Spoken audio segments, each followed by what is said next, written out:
So this lecture is going to focus just on the United States entering World War I. So hopefully you've done a little background reading and an examination of kind of where World War I started, because we obviously joined near the end of the war, and there was a lot of war before when we joined.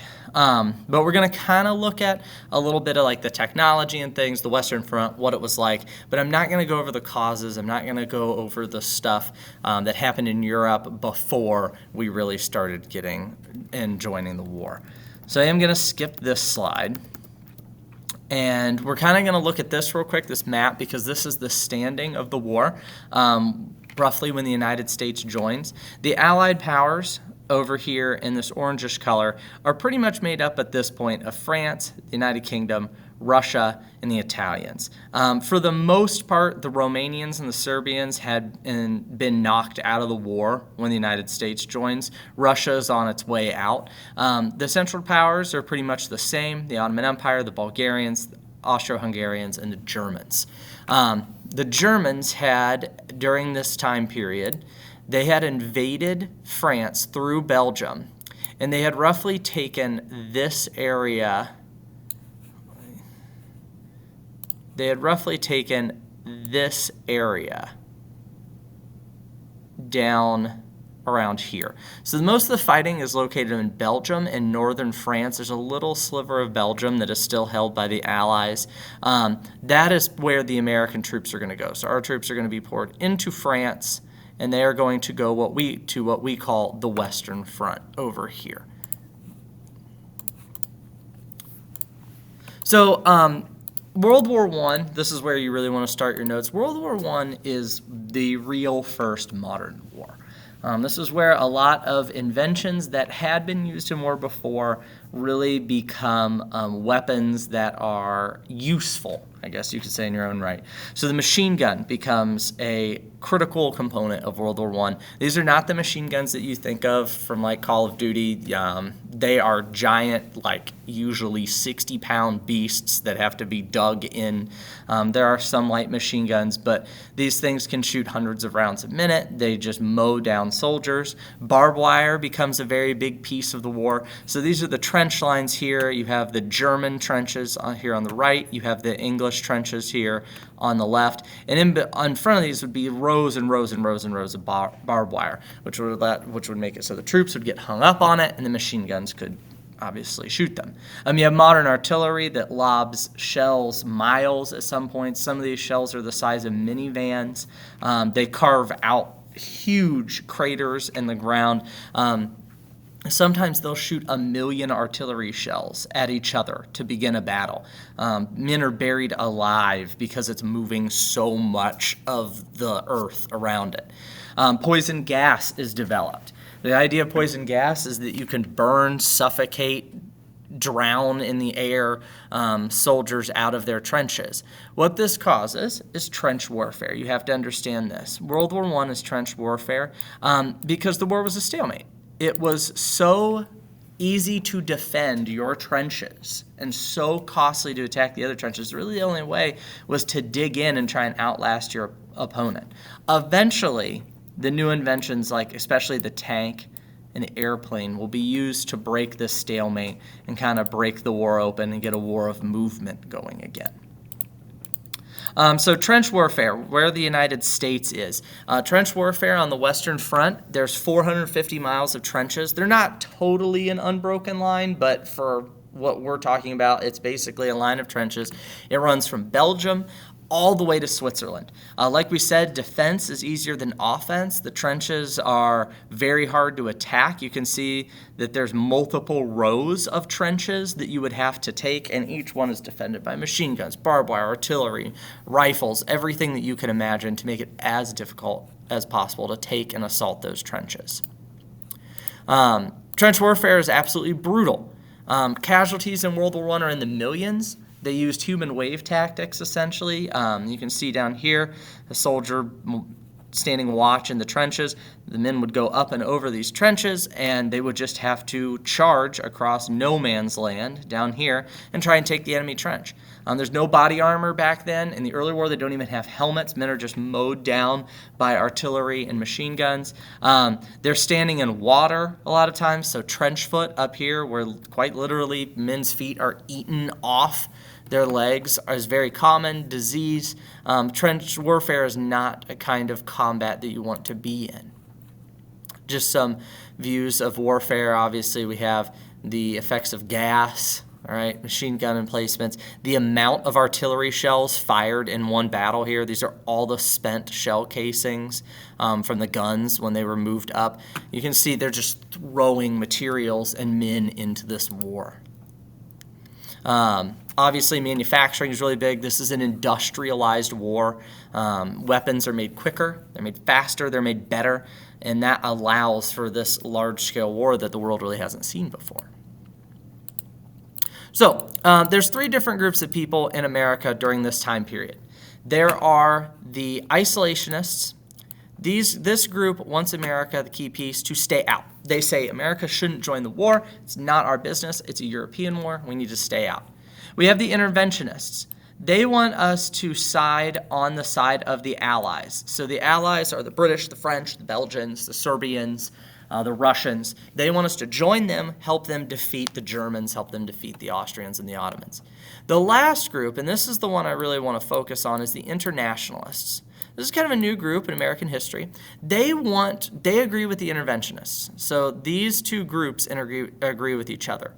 But they want to join, not just to end the war and win. They want what's called a just peace. Their goal is to prevent another war from happening. They want to join, come to a peace treaty that will then allow the world to not have another world war happen or another war like this. So this is the isolationist point of view, okay? It's kind of like the stereotypes of the dogs from all the different countries, okay? The United States is saying we're neutral, but we're not afraid of these countries. It's not that we're not joining because we think we'll lose. We're not joining because we don't want to. That's what the isolationists are. That's the message they're pushing. So, President Wilson is our president during this time. If you remember back to our lesson on the Spanish-American War, he believes in moral diplomacy, the idea that the United States needs to defend and uphold democracy around the world. So President Wilson originally wanted the United States to be isolationist. I misspelled it there, but he wants the United States to be isolationist. He completely ran on a slogan of, he kept us out of the war. That's how he got reelected. He told the American people, I kept us out of the war. This begins to change, though. When the Germans invade in Belgium, the Germans went through and murdered a lot of Belgian citizens. They burnt whole towns to the ground. It was a situation that people called the rape of Belgium as the Germans went by. They did a lot of things that were technically war crimes. Americans hear about that, they don't like it. The other big thing is the immigrants in the United States. And this is where some argument comes out. So this poster over here, this is a pro-German poster portraying the British as the bad guys, because there were a lot of German and Austrian immigrants in the United States who wanted the United States to side with the Central Powers. But there were also a lot of British, French, Russian immigrants who would like the United States to support their home countries. So these immigrants are loyal to their native nations a little bit. They want the United States to join on the side of their native nation. The U.S. also, and this is the most important one, this is the one you should star, the U.S. traded with both powers. Since we were neutral, we were selling things to both the Allied powers and the Central powers. But one thing that you should definitely understand, we were trading more with the Allied powers, especially Britain. Britain was our primary trading partner. So they were receiving more support from the United States than the Central powers were. So we have here kind of the anti-German posters, this is all about Belgium or in France, all right? You can see they draw the Germans. They called them the Huns back then. They draw the Germans as like this scary monster in the background. And look what they're doing to Belgium. Look what they're doing to France, all right? You can see this is supposed to be like bodies stacked up down here, a woman with her baby there next. The Germans are portrayed as evil. They need to be defeated. So the war at sea is what gets the United States to really begin getting angry about the war. One of the things that Britain did, if you look at the map over here, Britain blockaded Germany by sea. So Britain took their navy, they sat it outside of the German coast in a couple locations, and they didn't let anything in or anything out of Germany. The idea was to make it so Germany can manufacture weapons. If they can't manufacture weapons, they can't fight the war. Germany responds by sending out their U-boats, which are submarines, to go into the ocean and begin sinking any ships headed to Britain. So because they can't blockade Britain, they're going to use their U-boats kind of to sink ships going to Britain and try and make it so Britain can't manufacture weapons or feed its country, and Britain will be knocked out of the war. What we call this is unrestricted submarine warfare. The Germans declared that any ship at all, it could be a French ship, a British ship, an American ship, a Canadian ship, a Mexican ship, it doesn't matter, it's going to be sunk if it's headed to Britain, because the idea is to starve Britain into submission. What happens is two passenger liners named the Lusitania and the Sussex are sunk. They were headed to Britain. They were passenger ships.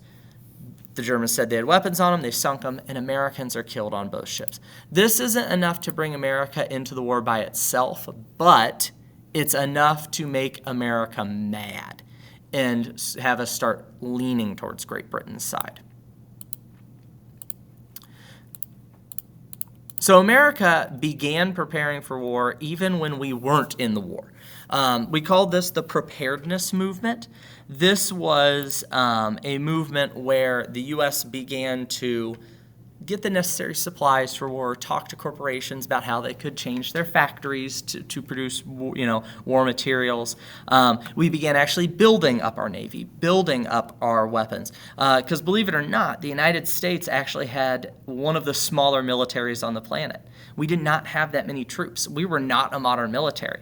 We thought, well, we're separated from an ocean by Britain. We don't need a large military.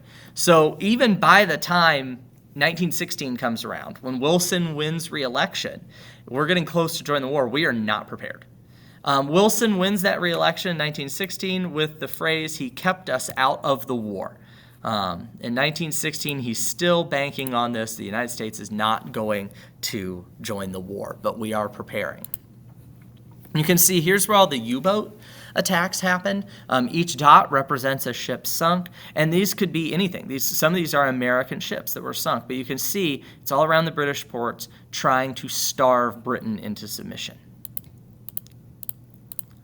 One of the big reasons the United States enters the war, though, is the Zimmerman Note. You may see the Zimmerman Note written as the Zimmerman Message, Telegram, Note. I'll accept any of those. What this is Germany is worried the United States is going to enter the war. So they send Mexico a kind of like feeler letter to see what they think about an alliance. And it says that if the U.S. enters the war and declares war on Germany, Mexico will invade the United States. Germany would then assist Mexico once they defeated Britain and France. And once the United States was defeated, Mexico would get back Texas, New Mexico, and Arizona from the United States. This is never going to happen. Mexico had just had a civil war. Their economy was a ruin. They could not fund a war against the United States. They would not win a war against the United States. But Britain intercepts this message, gives it to the United States, and the American people now see Germany as truly a threat because Germany's literally trying to get our neighbor to declare war on us. So the U.S. declares war on April 16th, and this phrase you have to remember. Wilson said that the United States is declaring war not to get things, not to get land, not to become more powerful, but to make the world safe for democracy. This goes along with this moral diplomacy. The United States is spreading democracy. We are defending our values. And we're going to go over to Europe not to take things, not to make ourselves more powerful, but to make the world like a better place.